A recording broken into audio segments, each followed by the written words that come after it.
الحمد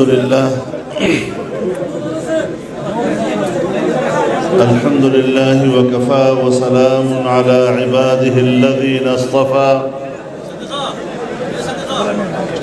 لا سيما على سيد الرسل وخاتم الأنبياء وعلى آله وصحبه ومن بهديه مهتدى أما بعد فأعوذ بالله من الشيطان الرجيم بسم الله الرحمن الرحيم النبي أولى بالمؤمنين من أنفسهم صدق الله العظيم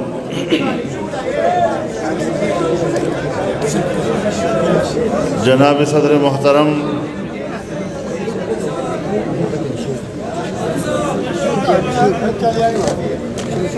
اسٹیج پر موجود عمائدین چترال،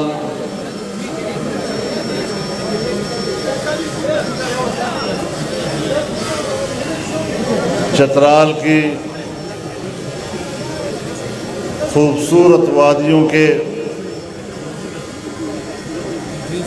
نہایت معزز حضرات،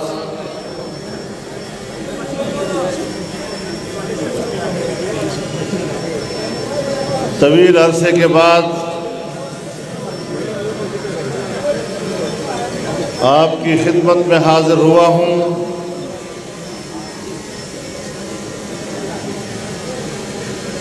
آپ نے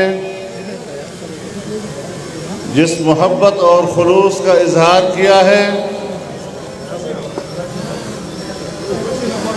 اور محبت کے پھول ہمیں پیش کیے ہیں، میں دل کی گہرائیوں سے آپ کے اس جذبے اور اس ولولے کو سلام پیش کرتا ہوں۔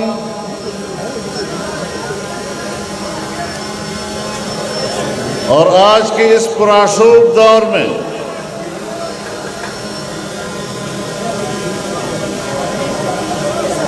جب ہماری قومی آزادی کو داؤ پر لگا دیا گیا ہے، ضروری ہے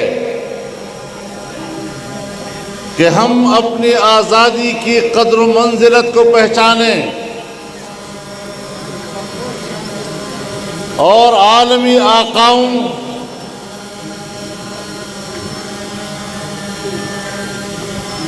کی غلامی سے نجات حاصل کریں۔ آج ملک کا ہر طبقہ پریشان اور مضطرب ہے، نہ ہماری زندگیاں محفوظ،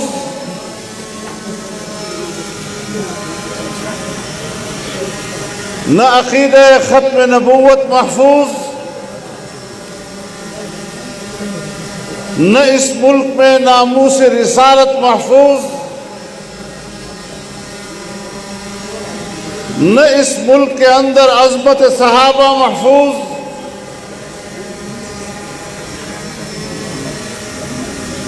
نہ اس قوم کا اور اس عوام کا ووٹ محفوظ، نہ ہمارے ملک کے نوجوان کا روزگار محفوظ،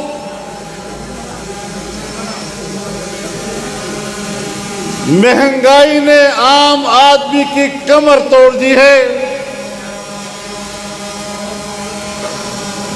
تاجر رو رہا ہے، مزدور رو رہا ہے، کسان کرب میں مبتلا ہے،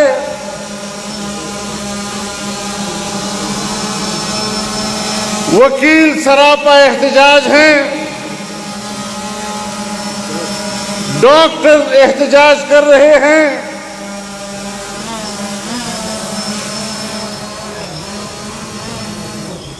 جو دوسروں کے زخموں پر مرہم ڈالتے ہیں، آج ان کے اپنے جسم سے خون رس رہا ہے، اساتذہ رو رہے ہیں، سڑکوں پہ آتے ہیں، جو قوم کے بچوں کے معمار ہیں، آج وہ ریاستی تشدد کا نشانہ بنتے ہیں۔ کس کس کا نام لیا جائے؟ مذہبی طبقہ مضطرب ہے، اور وہ اپنے دین اور اپنے ایمان کو آج اس وطن عزیز میں غیر محفوظ تصور کر رہے ہیں۔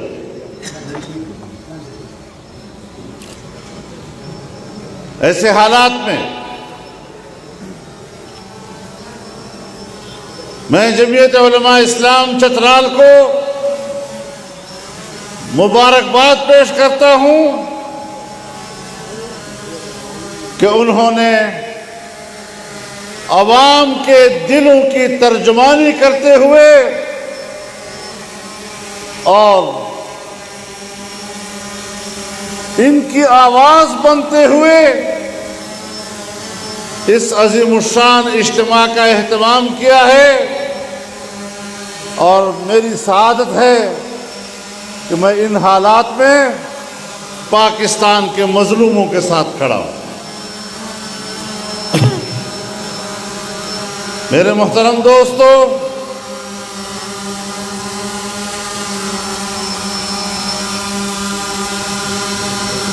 یہ پوری قوم کو سوچنے کا مسئلہ ہے۔ ہر مسلمان کو یہ سوچنے کا مسئلہ ہے کہ آخر کیوں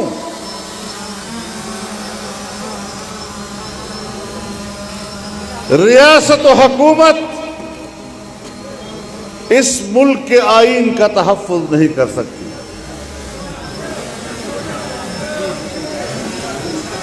اسلام کو اور اسلامی قوانین کو آئین کا تحفظ حاصل ہے، عقیدہ ختم نبوت کو آئین کا تحفظ حاصل ہے، ناموس رسالت کو آئین کا تحفظ حاصل ہے،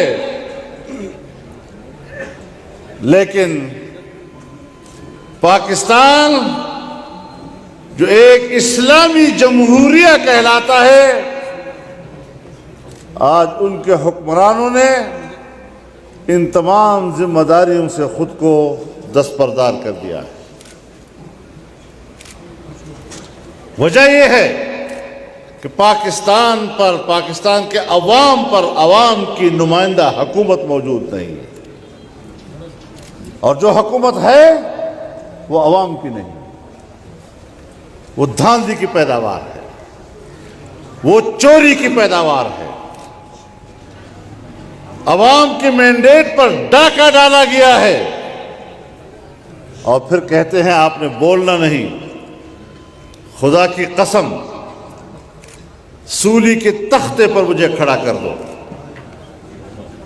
بندوق کی نالی کے سامنے مجھے کھڑا کر دو، اس نعرہ تکبیر، اس حالت میں بھی میں یہ کہوں گا، ڈنکے کی چوٹ کہوں گا، پاکستان کے طاقتور اداروں کو بتا دینا چاہتا ہوں، آپ ہزار طاقتور رہیں، بخدا آپ کے سامنے کہوں گا کہ تم نے دھاندلی کی ہے، تم نے ناجائز حکومت قائم کی ہے، ہم اس حکومت کو تسلیم نہیں کر سکتے۔ نعرہ تکبیر، زندہ ہے جمعیت، زندہ ہے جمعیت، یہ تیری جمعیت، یہ میری جمعیت، یہ سب کی جمعیت، شیخ الہند کی جمعیت، مفتی کی جمعیت، قائد ملت اسلامیہ کی جمعیت، نعرہ تکبیر۔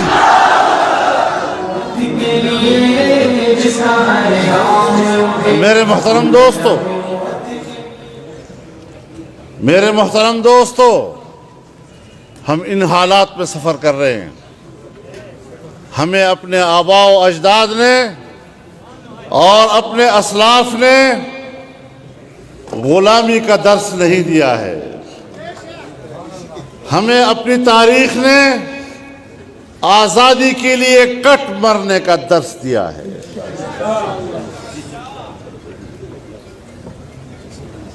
ہم ایسی ماؤں کے گود میں پلے ہیں جہاں خوف کی کوئی ہوا وہاں سے نہیں گزری.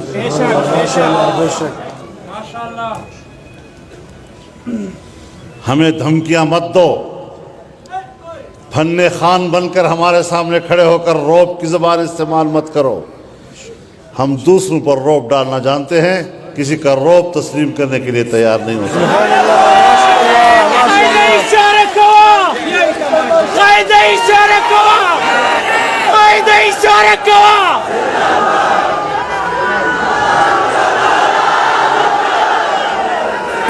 للکار ہے, للکار ہے, للکار ہے, للکار ہے, للکار ہے, للکار ہے.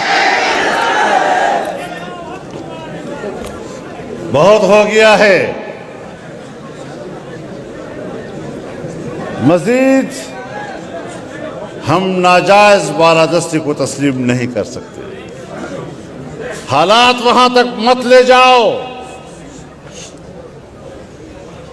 کہ قوت برداشت جواب دے جائے. ہم نے ملک کو انارکی سے بچایا ہے. ہم نے اس وطن عزیز کی سرزمین کو خون ریزی سے بچایا ہے. ہم نے قومی یکجہتی کا درس دیا ہے. ہم نے تمام مکاتب فکر کے درمیان یکجہتی کا علم بلند رکھا ہے. پھر ایسے حالات پیدا کر دیے جاتے ہیں. کون پیدا کر رہا ہے؟ کون ذمہ دار ہے اس کا؟ کیا وجہ ہے کہ قانون موجود ہے, آئین موجود ہے, کوئی شخص اگر قانون ہاتھ میں لیتا ہے, اگر آئین ہاتھ میں لیتا ہے, فرض ہے کہ ریاست حرکت میں آئے اور اس ہاتھ کو توڑے. لیکن یہاں پر ایک فرقے کے مقابلے میں دوسرے فرقے کو لا کر کھڑا کر دیا جاتا ہے. قوم کو لڑاؤ اور حکومت کرو. یہ طرز حکمرانی قرآن کی زبان میں فرعون کی طرز حکمرانی ہے. ان فرعون علا فی الارض وجعل اہلہا شیعا. جب فرعون نے تسلط اختیار کیا تو اس نے زمین پر رہنے والوں کو آپس میں تقسیم کر دیا. یہ جو آج کی ہماری پاکستان کی طرز حکمرانی ہے, یہ انگریزوں کی وراثت ہے. انگریز بھی لڑاؤ اور حکومت کرو کے فلسفے پہ عمل کرتا تھا. ہماری تحریک ان روایات کا خاتمہ ہے. ہماری تحریک اس طرز حکمرانی کا خاتمہ ہے. یہ ہماری فراخ دلی ہے, یہ ہماری برداشت ہے کہ ہم اس ملک کو اپنا ملک سمجھتے ہیں اور اس کو ملک سمجھتے ہوئے یہاں پر آئین کی حکمرانی چاہتے ہیں. آج معاشی طور پر پاکستان تباہ ہو چکا ہے.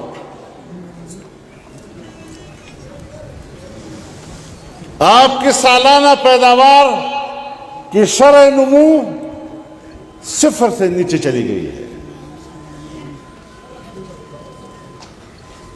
کہاں کھڑے ہیں ہم لوگ؟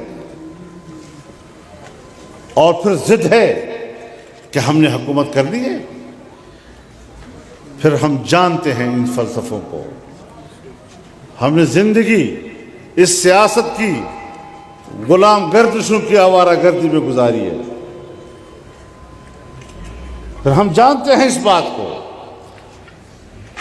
کہ جب ملک معاشی لحاظ سے تباہ ہو جاتا ہے تو پھر وہ ملک اپنا وجود کھو بیٹھتا ہے۔ سوویت یونین کی مثال ہمارے سامنے ہے، آج پاکستان کو اس طرف لے جایا جا رہا ہے۔ ایک طرف معاشی لحاظ سے ملک کنگال ہو گیا ہے اور دوسری طرف سے فرقہ وارانہ فسادات کے ذریعے اس ملک کی اور قوم کی رہی صحیح کسر بھی نکالی جا رہی ہے۔ ریاست کو دو چیزیں چاہیے،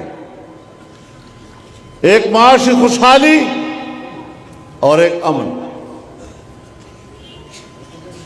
اگر یہ دو چیزیں عام آدمی کو ریاست فراہم نہیں کر سکتی تو پھر اس ریاست کو اس قوم اور اس قوم کے غریب آدمی سے ٹیکس لینے کا بھی کوئی حق حاصل نہیں ہوتا۔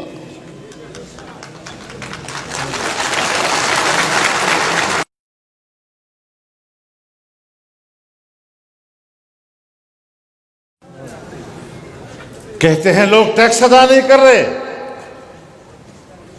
ٹیکس کس کو دے؟ ایسے حکمرانوں کو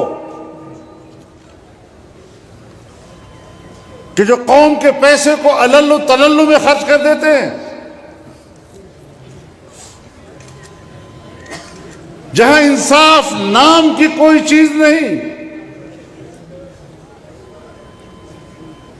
جہاں صرف حزب اختلاف کو مجرم کہا جاتا ہے، ارباب اقتدار عیاشیاں کرتے ہیں، طاقتور لوگ احتساب سے محفوظ اور حزب اختلاف کے لوگوں کو احتساب کے نام پر انتقام کا نشانہ بنایا جاتا ہے، تو اس طرح پھر ملک نہیں چلا کرتے۔ سیاستدانوں کو بلیک میل کیا جاتا ہے۔ میں کہتا ہوں سیاستدان اس وقت تک چوری نہیں کر سکتا جب تک بیوروکریسی کا تعاون اس کو حاصل نہیں ہوتا۔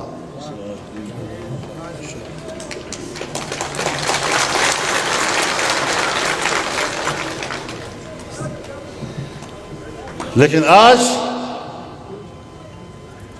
ہمیں ڈرایا جا رہا ہے، احتساب سے ڈرایا جا رہا ہے۔ آپ نے ہمارا کیا احتساب کرنا ہے؟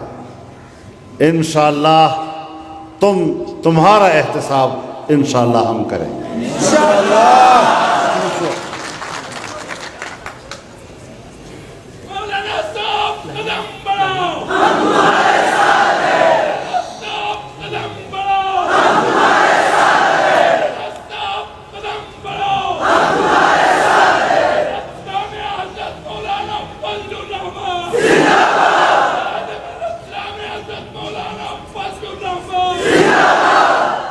عجیب صورتحال پیدا ہو گئی ہے، بڑی جرت کے ساتھ ناموس رسالت پر حملہ کر دو، رسول اللہ کی ناموس کی دھجیاں اڑا دو، عقیدہ ختم نبوت پر حملہ کر دو، ریاست خاموش، اور پھر دنیا میں جا کر کہتے ہیں پاکستان میں ہم غیر محفوظ ہیں، ہمیں باہر کی شہریت دو، باہر کی پناہ دو۔ باہر کی شہریت حاصل کرنا اور باہر کی پناہ حاصل کرنا، اس کی سہولت بھی ہمارے حکمران مہیا کرتے ہیں۔ کچھ عرصہ پہلے یہاں اسلام آباد میں کسی بدبخت نے حضرت ابوبکر صدیق رضی اللہ تعالیٰ عنہ کے حوالے سے بازاری زبان استعمال کی، FIR درج ہو چکا ہے، اور اس کے باوجود 48 گھنٹے کے اندر اس کو راستہ دیا گیا اور اس کو برطانیہ پہنچایا گیا۔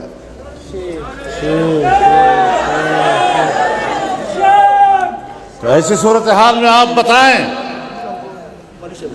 ان کے بڑے کہتے ہیں کہ ہم نے تو اس کی تقریر پر پابندی لگائی تھی، اس کی تقریر کرنے کی اجازت کس نے دی؟ کیا کیا سوالات اٹھ رہے ہیں، اور ماحول میں ایک اشتعال پیدا کیا جا رہا ہے۔ میرے محترم دوستو، آج ہمارے ماؤں بہنوں کی عزت و ناموس سے ہم محفوظ نہیں ہیں۔ ابھی چند روز ہوئے پاکستان میں ایک خاتون کے ساتھ ہونے والی زیادتی کا چرچا ہے، لیکن آپ کو معلوم ہے کہ صرف گزشتہ 1 سال کے اندر کتنے ہزار خواتین کے ساتھ زیادتیاں کی گئی ہیں، کتنوں کو قتل کیا گیا ہے۔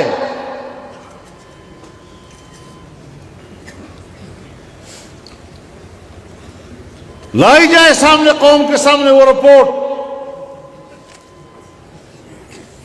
کہ پاکستان میں خاتون کس قدر غیر محفوظ ہے۔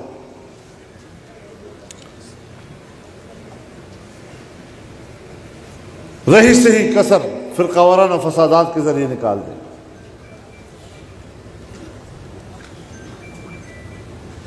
ہم پاکستان میں پرامن ماحول چاہتے ہیں، ہم پاکستان میں خوشحال معیشت چاہتے ہیں، ہم پاکستان میں ہر شہری کو تحفظ دینا چاہتے ہیں، ان کی عزت کا تحفظ، اس کے ناموس کا تحفظ، اس کی آبرو کا تحفظ، اس کے روزگار کا تحفظ، اس کی جان کا تحفظ، اس کے مال کا تحفظ۔ اس طرف ہم نے سفر کرنا ہے۔ میرے چترال کے دوستو، اس حوالے سے آپ نے ایک نئے عزم کے ساتھ چلنا ہے انشاءاللہ۔ نئے عزم کے ساتھ آگے بڑھنا ہے ہم نے، اور تب جا کر ہم نے جابر قوتوں کو شکست دینی ہے۔ اگر ہمارے اندر یہ احساس نہیں ہے کہ ملک پر جبر کی حکمرانی ہے، اگر ہمارے عوام میں یہ احساس نہیں کہ ہم عالمی قوتوں کے غلام ہیں، اگر ہمارے عوام میں یہ شعور نہیں ہے کہ دھاندلی کے ذریعے ہم پر حکومت مسلط کی جا رہی ہے، اگر ہمارے عوام میں یہ شعور نہیں کہ باہر کے ایجنٹ ہمارے حکمران بنائے جاتے ہیں، تو یاد رکھو کبھی بھی آپ کو خوشحالی کا دن نہیں ملے گا۔ اس کے لیے کچھ اصول اپنانے پڑیں گے اور اس کی طرف ہمیں سفر کرنا ہوگا۔ تو میرے محترم دوستو، ہم اس حوالے سے میدان عمل میں ہیں، ہم سر سے کفن باندھ کر نکلے ہیں میدان میں، ہم جان کی پرواہ کیے ہوئے نکلے ہیں انشاءاللہ، اور آپ سے بھی ہم یہی جذبہ اور یہی ولولہ اور یہی عزم چاہتے ہیں۔ لبیک لبیک لبیک لبیک لبیک لبیک، قائد اشارہ کرا، قائد محترم حکم کرے۔ تو یہ پیغام ہم ملک کے کونے کونے میں پہنچا رہے ہیں انشاءاللہ، اور ظاہر ہے کہ پھر یہ تحریکیں محض روایتی جلسے کرنے اور قراردادیں پاس کرنے سے یہ مقاصد حاصل نہیں ہوں گے۔ اس کے لیے مضبوط فیصلے ہمیں کرنے ہوں گے، مستحکم فیصلے ہمیں کرنے ہوں گے، اور ایک مضبوط عزم کے ساتھ ہمیں آگے بڑھنا ہوگا۔ تو کیا خیال ہے عزم کے ساتھ آگے بڑھیں گے یا نہیں؟ یا بس جلسہ سن لیا اور اس کے بعد ختم؟ میرے محترم دوستو، اسی مقصد کو لے کے ہمیں آگے بڑھنا ہے۔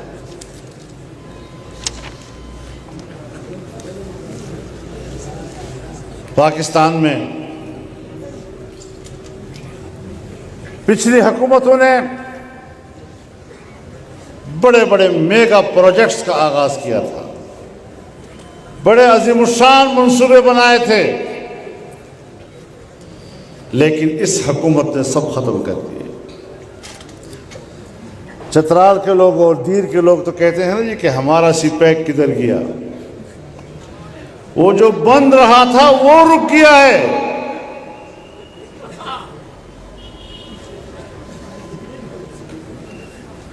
عجیب ہماری سیاست ہے۔ جب یہ موجودہ نئی حکومت آئی تو اس نے سی پیک منصوبے کو روک دیا۔ دلیل کیا تھی؟ پاکستان کے عوام بڑے غریب ہیں، اتنے بڑے منصوبے ہمارے عوام برداشت نہیں کر سکتے، ہمیں چھوٹے منصوبوں پہ آنا ہوگا۔ چھوٹے چھوٹے منصوبے، چھوٹے منصوبے کیا ہیں؟ انڈا بیچو، مرغی بیچو، گٹا بیچو، اور یہ آپ کی ملک کی معیشت کی بنیاد بن گئی۔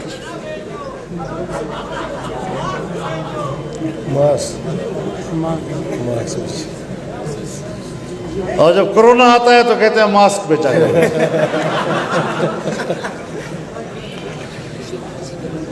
ان کو پتہ ہی نہیں معیشت کس کو کہتے ہیں۔ میں راستے میں آ رہا تھا تو دیر کی تمام سیاسی جماعتیں اکٹھی تھیں، جیسے آج بھی اسٹیج پر تمام سیاسی جماعتیں یہاں کی اکٹھی ہیں، اور سب کا ایک ہی مطالبہ تھا کہ وسط ایشیا تک رسائی کے لیے سی پیک کا منصوبہ کہاں ہے۔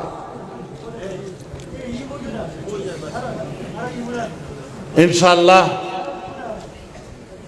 ایسے بڑے منصوبوں کے لیے کہ جس سے عام آدمی کی ترقی کی راہیں کھلتی ہیں،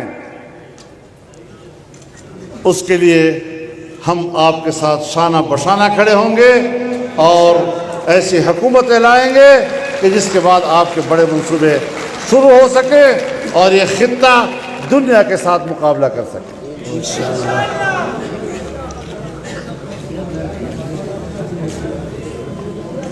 آج کیا صورتحال ہے؟